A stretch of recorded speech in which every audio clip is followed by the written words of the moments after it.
Dossier délicat. Votre émission de faits divers, présentée par Guillaume L'Hôpital. Bonjour à toutes et à tous et bienvenue dans Dossier délicat.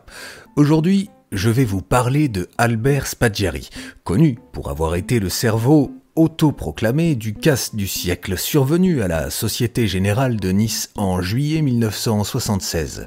Ancien soldat de la guerre d'Indochine, partisan de l'organisation armée secrète, l'OAS, écrivain et photographe, il a échappé à la police française durant sa cavale qui a duré jusqu'à sa mort, après une évasion spectaculaire. Albert Romain Spaggiari est né en 1932 dans les Hautes-Alpes, dans une famille franco-italienne. Alors qu'il n'a que 3 ans, son père meurt. Sa mère refait sa vie à Hyères, dans le Var, où elle tient un magasin de lingerie. À l'âge de 16 ans, il fugue pour rencontrer le célèbre bandit sicilien Salvatore Giuliano. Durant ce voyage, il fait quelques rencontres avec des personnages hauts en couleur, ce qui accroît encore son admiration pour la marginalité. En 1950, à 17 ans, il s'engage chez les parachutistes et part pour l'Indochine française, où il est affecté au 3e bataillon de parachutistes coloniaux. Il y est 2 fois blessé et 1 fois décoré. C'est en 1953, à 20 ans, toujours en Indochine française, qu'il commence sa carrière de voleur. Le 31 janvier de cette même année, il se fait remettre, avec un complice, la caisse du Milk Bar, un bordel d'Hanoï dont les tenanciers s'étaient mal comportés avec des camarades parachutistes. Il est reconnu et arrêté.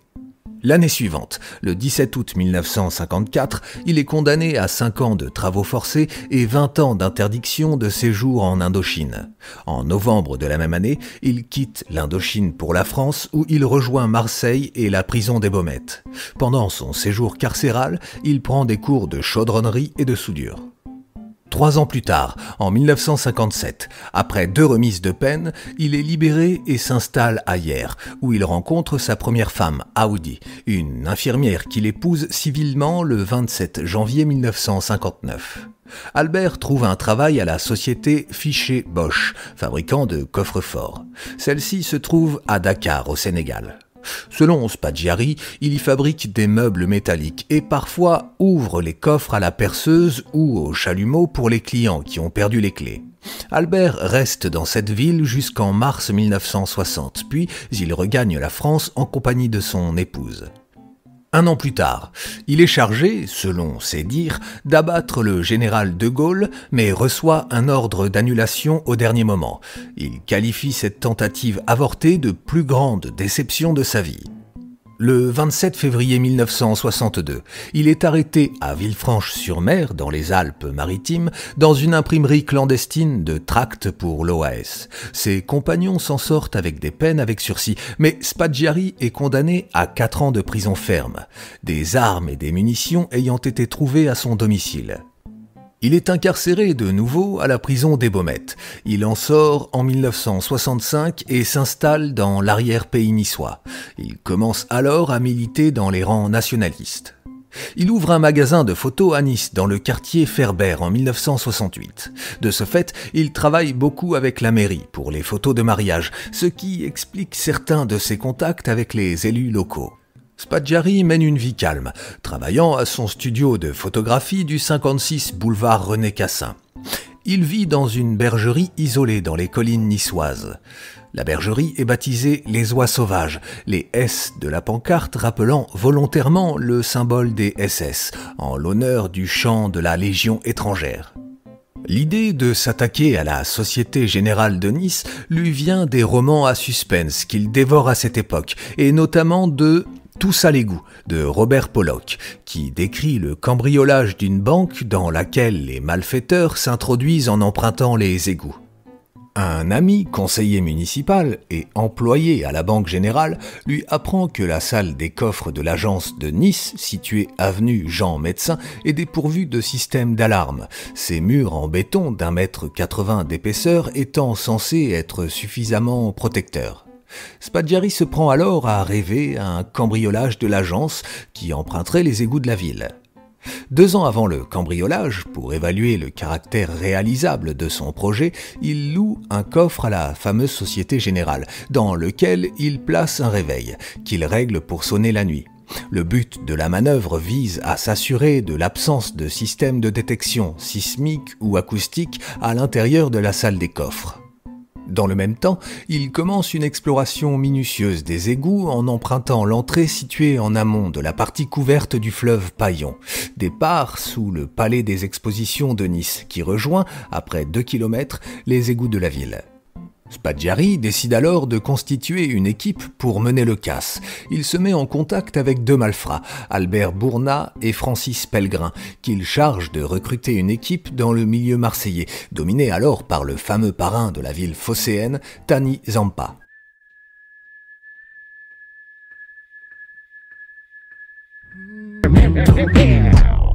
Les travaux, qui se révèlent importants, commencent. Le premier coup de burin de creusement du tunnel est donné le 7 mai 1976. Pendant presque 3 mois, une quinzaine d'hommes, dont vraisemblablement des professionnels du terrassement, empruntent de nuit les égouts depuis l'entrée amont de la partie couverte du fleuve Paillon, portant jusqu'à 50 kg de matériel, forêt, burin, masse, lance thermique pour fondre le béton, etc. à travers les 3 km de trajet sinueux dans les boyaux des égouts.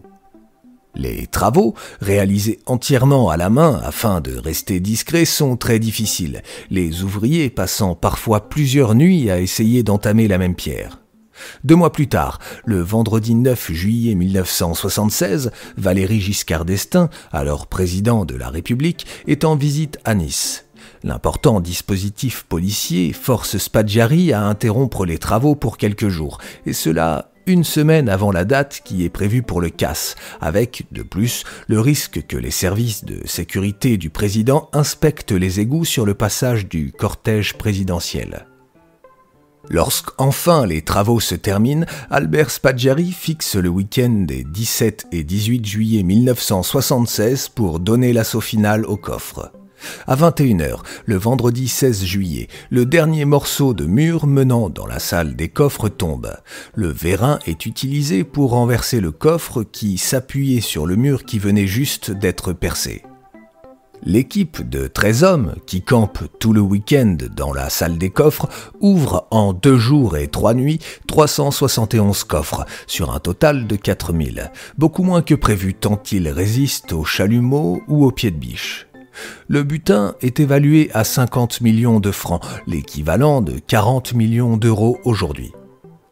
Ce week-end-là, il pleut dans la région niçoise. Ce détail prend de l'importance puisque le niveau de l'eau est fortement monté dans les égouts et devient susceptible de bloquer le gang des égoutiers dans leur retraite.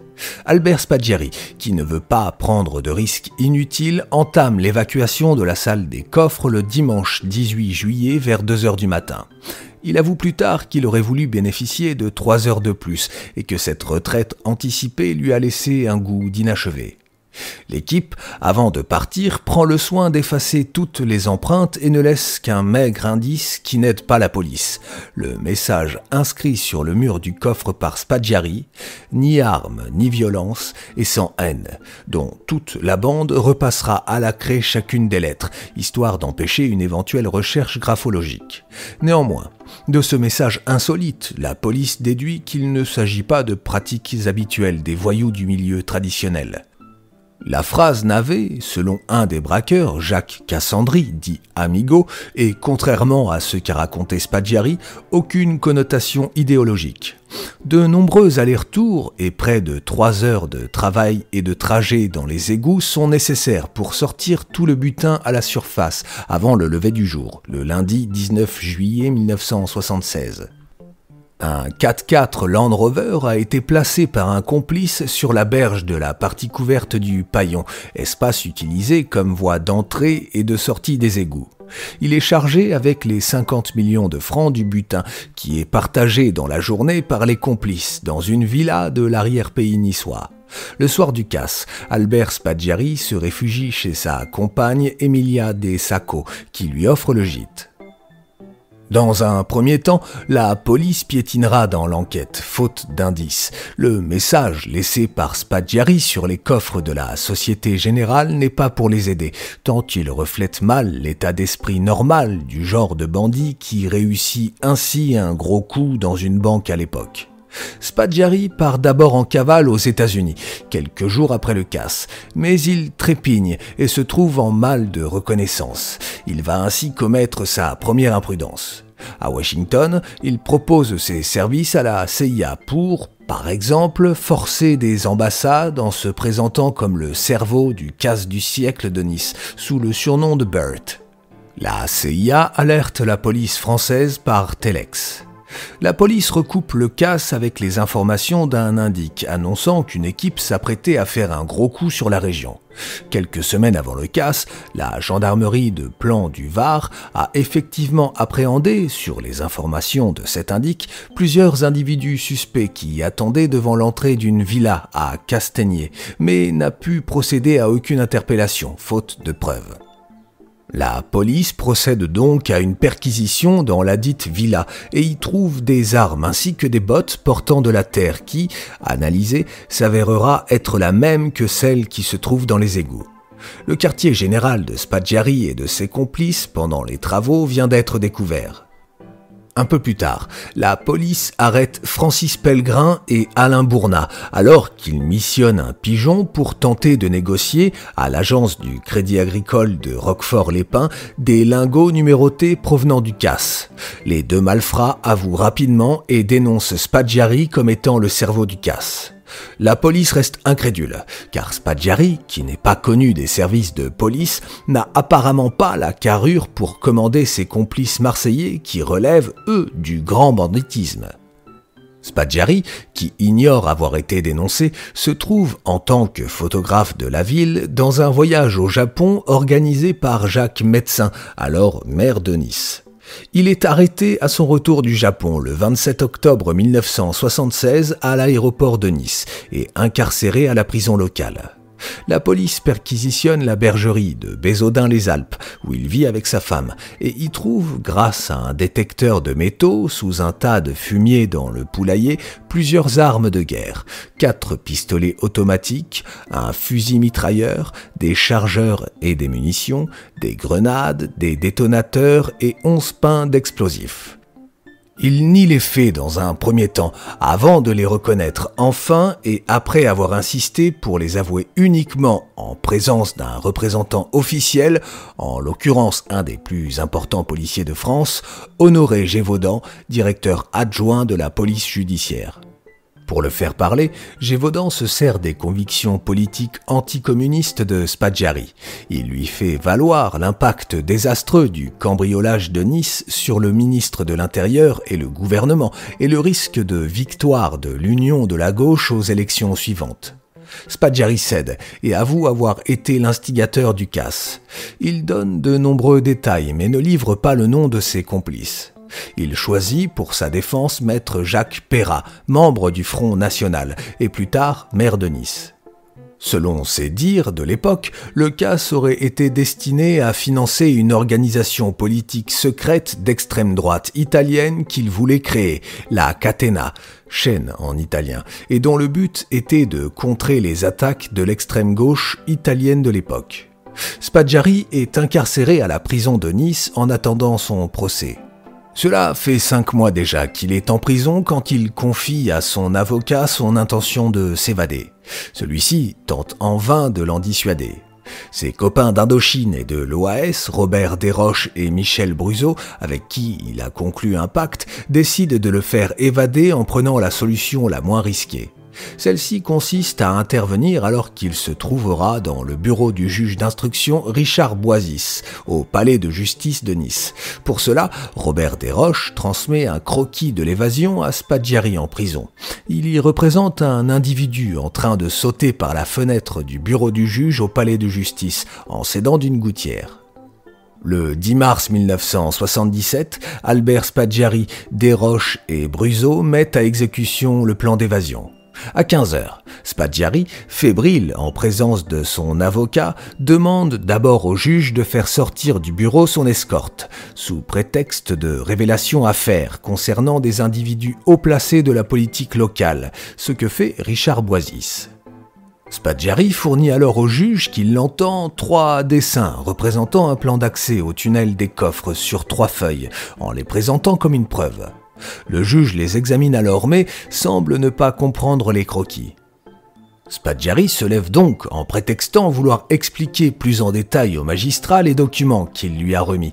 Il s'approche de la fenêtre du bureau et saute du 2e étage par l'intermédiaire de la corniche de la porte cochère située juste en dessous de la fenêtre, 7 mètres plus bas, sur le toit d'une voiture garée le long du trottoir. Il parvient à s'échapper grâce à un complice qui l'attend en moto. Beau joueur, il envoie au propriétaire de la Renault 6 endommagée un mandat de 5 000 francs au nom de Albert Mandrino en guise de remboursement. La moto l'amène jusqu'à un parc de stationnement souterrain situé sous la place Masséna, en plein centre de Nice, et à moins d'1 kilomètre du palais de justice d'où il vient de s'échapper. Il est transféré dans le coffre d'une voiture qui l'amène dans une planque située près du port de Nice, un appartement bourgeois dans le quartier du parc Vigier, où il retrouve ses 2 amis qui ont organisé l'évasion. Il rejoint ensuite Paris. Spaggiari, en cavale, devient le premier bandit médiatique. Des journaux de gauche affirmèrent que Spaggiari avait bénéficié d'aide parmi ses amis politiques, et en particulier de la part de l'ancien militant de l'OAS et maire de Nice, Jacques Médecin. Ces accusations, considérées comme ridicules par Robert Desroches, compliquèrent néanmoins la tâche de Jacques Médecin au second tour des élections municipales de 1977. Spaggiari se grime et passe 12 ans de cavale où il voyage beaucoup sous la fausse identité de Romain Clément. Il passe du temps en Amérique du Sud, au Brésil et en Argentine en particulier, pays pour lequel il se passionne et où il achète une grande propriété. Vivant toujours dans la crainte d'être retrouvé, il subit une opération de chirurgie esthétique par Ivo Pitangui en Argentine. Après une opération pour un cancer du rein dans une clinique à Rome en 1981, il repart 1 mois en Bolivie, craignant d'avoir parlé sous anesthésie. Il voyage et se cache aussi en Espagne, au Chili et dans un chalet dans le nord de l'Italie, tout en revenant régulièrement en France. Il s'ennuie un peu. Il écrit « Les égouts du paradis » en 1978, depuis sa planque en Argentine. Il se marie religieusement à une admiratrice italienne qui l'aide à se cacher, notamment en France, près de Paris. Il joue également avec la presse, en envoyant des photos depuis ses planques, notamment déguisé en Père Noël, ce qui amuse beaucoup les médias et les Français, tandis que la police se sent narguée et goûte peu ses provocations médiatiques. Il entretient l'image du gentleman cambrioleur. En 1983, il donne, depuis une planque à Madrid, une grande interview filmée où il raconte tous les détails du casse du gang des égoutiers. Le 23 octobre 1979, Spaggiari, toujours en cavale, est condamné par contumace à la prison à perpétuité. 5 de ses complices sont jugés au procès et condamnés à 8 ans de prison. Il s'agit de Pellegrin, Bourna, Poggi, Michelucci et Vigier, tous du milieu marseillais. On pense aujourd'hui que les individus les plus impliqués étaient Michelucci et Vigier. Poggi aurait fait le lien avec le milieu marseillais et le duo Pellegrin-Bourna aurait eu des rôles de subalternes et de guetteurs. Plusieurs membres de l'équipe n'ont jamais été retrouvés. En 2000, des documents déclassifiés de la CIA prouvent les liens entretenus entre Albert Spaggiari et le régime chilien du dictateur Augusto Pinochet, en particulier avec l'agent Michael Townley, responsable de l'exécution de l'ex-ministre de Salvador Allende, Orlando Letelier, à Washington D.C. en 1976, ainsi que de celui du général Carlos Prats à Buenos Aires. Ses complicités avec la junte militaire chilienne, comme avec le régime d'Argentine, expliquent ses voyages dans ce pays.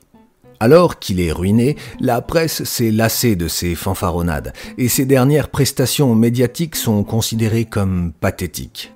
Il meurt le 9 juin 1989 à 56 ans d'un cancer de la gorge, alors qu'il se trouve en exil dans une ferme en Italie, après 12 années passées à se grimer et à fuir. Sa compagne Emilia remonte son corps en France en camping-car sans éveiller les soupçons des douaniers et le dépose à Hyères chez sa mère, le 14 juin. Il est enterré dans son village natal. Selon plusieurs sources, Albert Spaggiari n'aurait jamais été le cerveau du casse de Nice.